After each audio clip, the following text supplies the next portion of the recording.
Psicopatias. O que é uma psicopatia?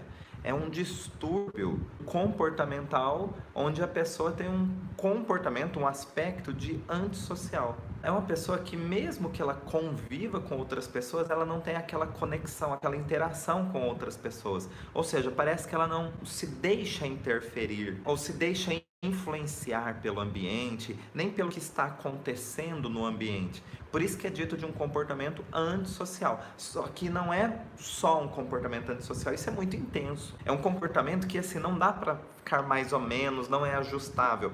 É assim, não interage, não tem reações. Ah, por quê? Porque a pessoa fica fechada? Olha só, observem isso. Eu tenho uma psicopatia, então, porque eu não gosto de ficar conversando com as pessoas. Eu fecho a cara e fico lá no trabalho concentrado no meu dever. Não. Se você está com a cara fechada no seu trabalho, você está interagindo com o ambiente, porque ele gera uma influência sobre você. Não importa se é uma influência negativa, mas se você está com a cara amarrada, você está interagindo com o ambiente. Enfim, o que é um comportamento antissocial, dito de patológico? Ou seja, ela não consegue ser influenciada pelo meio. Então é aquela pessoa que, vamos dizer assim, é frio e calculista.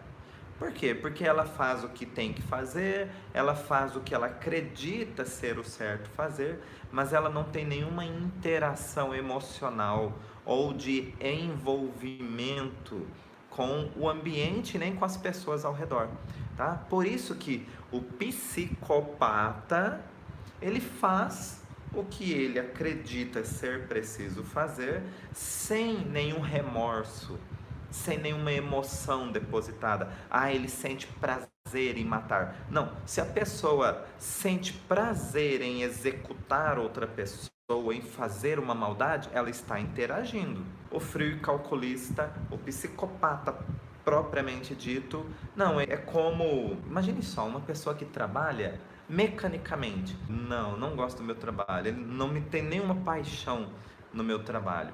Você tem raiva do seu trabalho? Também não. Então o que é que acontece? Não, eu vou lá, faço o meu trabalho e pronto. Faço o que tem que se fazer. Se me mandarem embora, tá bom. Se eu continuar lá o resto da minha vida também, tanto faz. Então olha só, é um comportamento mecânico.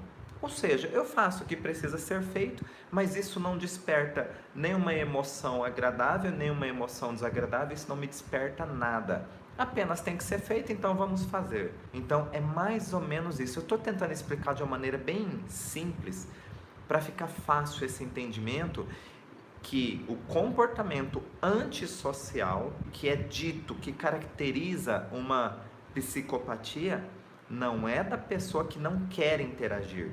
É diferente. Querer é uma escolha. Aqui a pessoa não escolhe, ela simplesmente não interage. Ponto. Assim como você não escolhe ser ansioso, quem é ansioso sabe o que eu estou dizendo, né? Então a pessoa fala assim: poxa, eu não quero ficar ansioso, mas eu fico. É fato. Então, eu gostaria de interagir com as pessoas e com o ambiente, mas eu não consigo.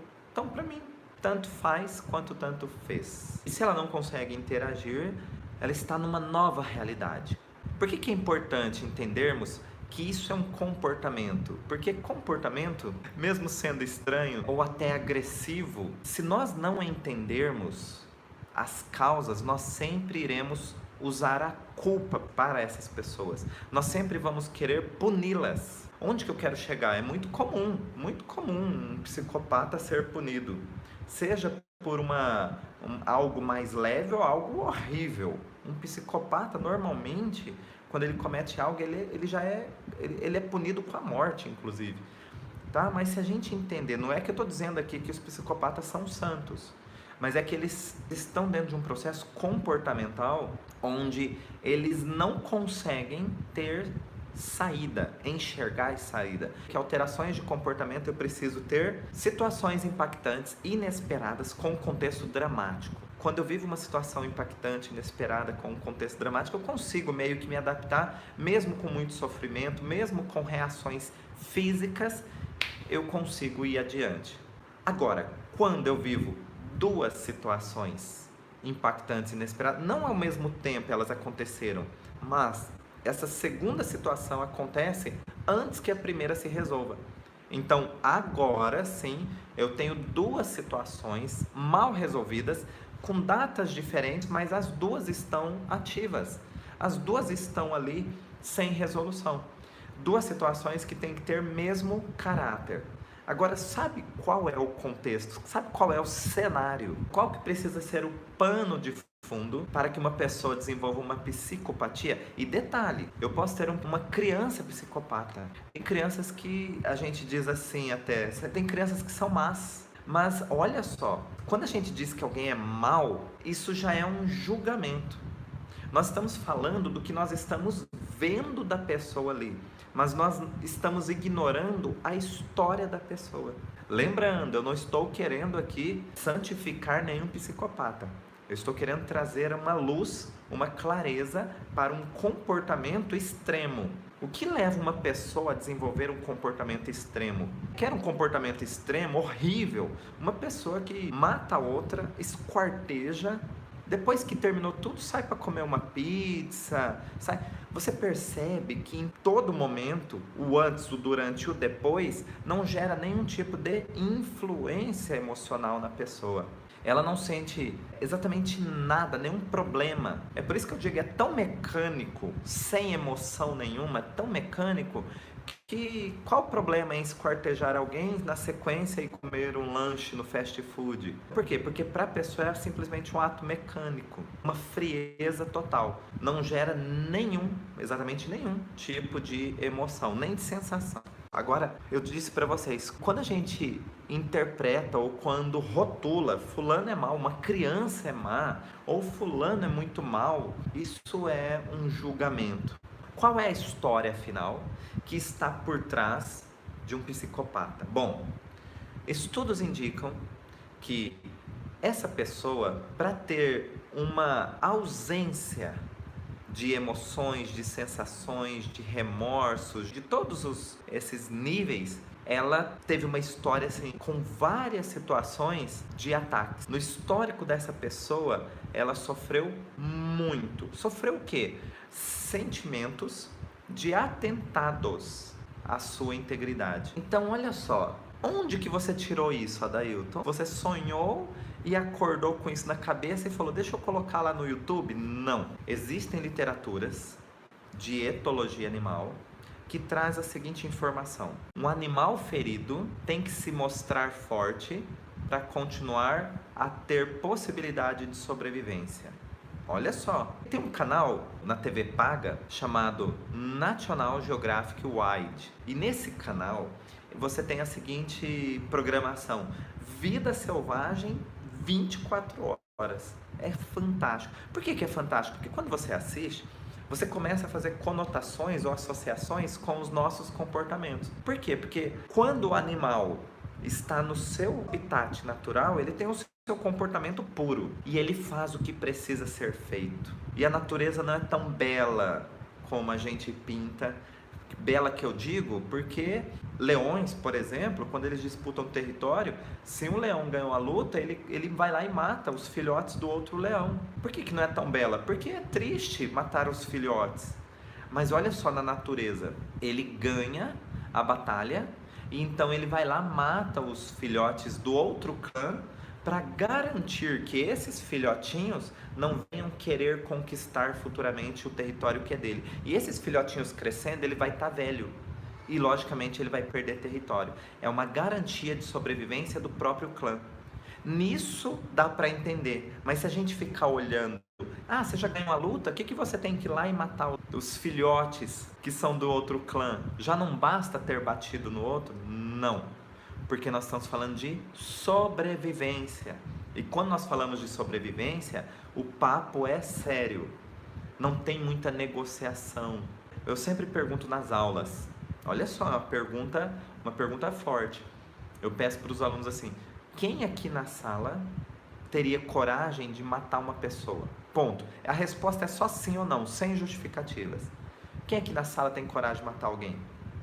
É capaz de matar alguém? Normalmente, assim, ninguém levanta a mão. E aí eu digo assim, tá bom, então vamos pegar uma situação. Você tem o seu filho refém, tem um bandido louco porque você percebeu que ele está drogado, então ele está em outro planeta, está com um revólver na mão. É um bandido que ele não só está com um revólver na mão, mas ele tem 2 metros de altura, é forte e ele está alucinado e está com teu filho ali. Só que o que acontece? Ele se atrapalhou, deixou a arma cair no chão. A arma quicou e caiu na tua frente. E você pegou a arma. E ele fala assim, você não é de nada. Me dá essa arma porque eu vou matar teu filho. Ele começa a estrangular. Nesse momento, mas é uma situação extrema. A natureza é extrema. Quanto mais extrema a situação, mais instintos extremos vão brotar em você. Inclusive, não é um instinto de matar, não. É instinto de sobrevivência, é instinto de defesa do clã. As pessoas, conforme eu vou falando na sala de aula, as pessoas começam a levantar a mão. Falam, não, nessa ocasião eu vou pra cima, eu puxo o gatilho, eu faço isso, eu faço aquilo. Por quê? Porque você tem, às vezes, uma única oportunidade. Se você começa a entrar na cena, você vê uma possibilidade de ter uma reação talvez extrema. Por quê? A natureza está exigindo sobrevivência. Nós nascemos para viver e lutar pela sobrevivência. Viver é desfrutar do que nós temos. Lutar pela sobrevivência é não deixar a nossa vida ir embora sem a oportunidade de defendê-la. E essa oportunidade de defendê-la não é racional, ela é instintiva. Tá? Por que eu estou contando toda essa história? Então vamos voltar lá para vocês entenderem por que eu contei essa história da vida selvagem, que nós vamos a comportamentos extremos, que eu faço o que precisa ser feito. Agora olha só, o psicopata, ele tem o seguinte cenário, a seguinte construção, segundo os estudos da nova medicina germânica. A pessoa vive uma situação impactante, inesperada, com forte sentimento de atentado à sua integridade. Atentado à sua integridade é como se ela estivesse levando punhaladas. Uma traição é uma punhalada. Uma decepção é uma punhalada. Uma frustração pessoal é uma punhalada. E de repente, isso não aconteceu somente uma vez na vida. Aconteceram várias vezes consecutivas. E o que acontece? Quanto mais ferido você vai se sentindo, qual é a estratégia que seu organismo pode adotar para que você continue em frente sobrevivendo?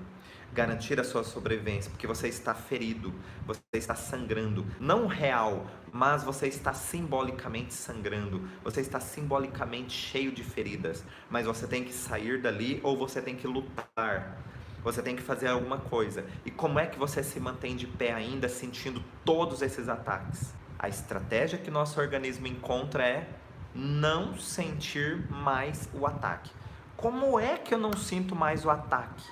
Eu não me envolvo mais emocionalmente com nada, nem com o que me agrada, nem com o que me desagrada. Eu não me influencio mais com o que está ao meu redor. Qual a vantagem biológica disso? Eu não corro o risco de sentir os novos ataques. Eu posso até ser atacado novamente. As pessoas, o ambiente, a minha história pode estar sofrendo ataques. Mas se eu me torno emocionalmente morto, eu tenho condições de não sentir os ataques e continuar adiante. Meu organismo instintivo só adota esse comportamento depois de eu sofrer vários ataques. Então, antes que eu me recupere de um, eu sofro o segundo. Antes que eu me recupere do segundo, eu sofro o terceiro. Então, olha só, vamos pensar o seguinte. Na época que tinha escravos aqui no Brasil, então a gente tinha a história que quando eram para ser castigados, eles levavam muitas chibatadas. Mas olha só, segundo alguns estudos também, relata-se que o nosso organismo, numa tentativa de defesa, ele libera muitos hormônios na tentativa justamente de você garantir sua sobrevivência. A primeira chibatada geralmente é a que mais dói, a segunda, a terceira, a quarta. Dali pra frente, lógico que você sente, imagino eu, mas isso eu tô falando de alguns estudos. Só que em grau menor do que você sentiu as 2, 3 primeiras. É tanto hormônio no seu organismo, porque se você sentir todas as chibatadas no mesmo impacto, mesmo grau, mesma dor da primeira, ninguém sobreviveria. No entanto, ficar na carne viva e viravam apenas feridas. Então o que eu quero dizer? a sobrevivência era garantida por uma estratégia de não sentir mais dor de um certo ponto em diante, mesmo que o estímulo continue, porque senão não há sobrevivência. Então, é esse mesmo comportamento que nossa percepção adota. Eu citei as chibatadas e isso tem muito a ver com o estímulo de agressão real. Agora, nós temos vários níveis de agressões ou atentados à nossa integridade. Pode ser uma ofensa, é uma agressão verbal, um xingamento é uma agressão verbal. Então percebem que eu tenho impactos. Às vezes, uma ofensa fere muito mais do que uma agressão física, porque aquilo penetra profundamente no teu corpo, na sua história, na sua integridade, naquilo que você tem de valor. Às vezes você fala assim, me dá um tapa na cara, mas não me chama de...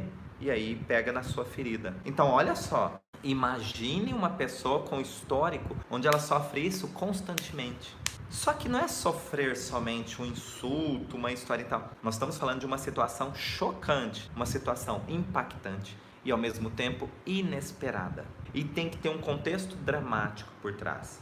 Então, uma situação chocante. Antes que aquilo fosse resolvido na minha história, acontece outra situação. Pronto, já estou sem válvula de escape. E vem outra, e vem outra. Esse conjunto de situações impactantes e inesperadas, todos registrados no meu encéfalo, me deixa sem perspectivas de interação com o meio. Por isso que eu me torno, a partir de uma estratégia biológica, eu me torno frio e calculista. Por que frio e calculista? Frio porque eu não reajo nem euforicamente e nem dramaticamente com nada. Então as minhas emoções, elas não oscilam, na verdade elas não existem ali, elas não se manifestam. Por quê? É perigoso para mim interagir com o meio.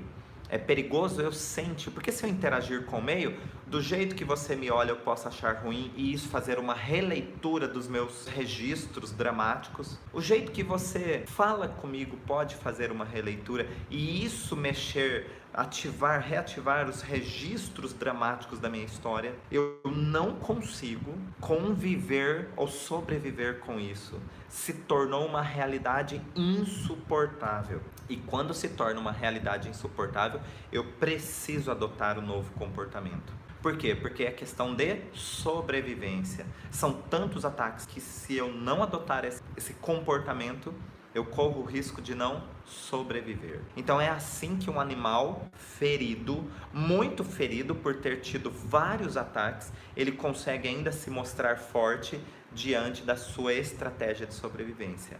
E é assim que os psicopatas têm um cenário dramático que vão ter como resultado a não interação, o antissocial como um comportamento de estratégia de sobrevivência. Aí uma criança, é uma criança que às vezes já vem com essa informação de útero. Às vezes essa criança, a mãe era agredida. Ah, não, nunca vi história esse marido encostar um dedo nela. Tá, às vezes é agredido verbalmente. Às vezes é agredido pelo olhar, às vezes é agredido em gestos, às vezes ele nunca encostou o dedo, mas como eu disse, às vezes é mais sentido, é mais impregnado em nós algo simbólico do que real. Pode ser por conta de tomar dores, agressões de outras pessoas? Pode. Isso é o que acontece quando nós temos o fator causal virtual. O virtual é quando acontece com outras pessoas, ou seja, eu assisto aquilo acontecer e aquilo mexe tanto comigo que eu sinto como se fosse comigo. Eu sinto, eu tomo para mim essas dores. Isso é muito perigoso. Isso, na verdade, lógico que você não escolhe fazer isso, a pessoa não escolhe fazer isso, mas eu diria que é uma irresponsabilidade inconsciente, porque a gente não escolhe. É uma intromissão você pegar o problema do outro, a dor do outro, porque só ele pode lidar com a própria dor. Ele pode ter auxílio, mas só ele pode lidar com a própria dor. É uma intromissão inconsciente nossa tomar a dor do outro para nós, tomar a história do outro para nós. Por isso que a gente fala, ofereça sempre o ombro, mas a história é do outro, né? Quando a gente quer ajudar alguém, Ofereça sempre teu ombro, mas a história só quem pode resolver é o outro. Isso fortalece a pessoa, isso empodera a pessoa. O que fazer? É possível tratar? Sim, se a pessoa viveu situações extremas, onde ela sentiu vários ataques, como se fossem punhaladas, são atentados à sua integridade. Que integridade? Pode ser física, integridade moral, sei lá, qualquer tipo, mas isso foi chocante. Então, antes que ela resolvesse uma situação, já acontecia outra, que já acontecia outra, que já acontecia outra. Então, olha só o que nós temos aqui. Um cenário de atentado à integridade. O que eu preciso oferecer para essa pessoa? Uma verbalização, né? A gente tem estímulos no bioalinhamento que estimulam pontos na cabeça, mas aqui não é possível explicar para vocês. Mas na verbalização isso é possível fazer e utilizar desde já. Na verbalização eu posso utilizar palavras, frases, expressões que vão dar o quê? Se ela tem registros, muitos registros de atentado à integridade, então ela se sente desprotegida, ela se sente vulnerável. Então eu tenho que utilizar frases, palavras, expressões que tragam ela sentidos de proteção, sentidos de segurança. Por quê? Porque foi tudo isso que ela não teve na sua história. Ou isso foi questionado muitas vezes na sua história, de forma impactante e inesperada. Então, eu posso dizer para ela aqui no ouvido direito dela, por exemplo, olha, você já passou por muitas histórias na sua vida onde você se sentiu totalmente vulnerável ou desprotegido. Mas o tempo passou e a sua história sempre será a sua história. Mas a sua vida acontece aqui no tempo presente. E aqui no tempo presente, você já pode ter sentimento de proteção que vem das pessoas que você nem conhece, mas que te amam. Ou que você conhece que te amam. Muitas pessoas te protegem, as coisas te protegem.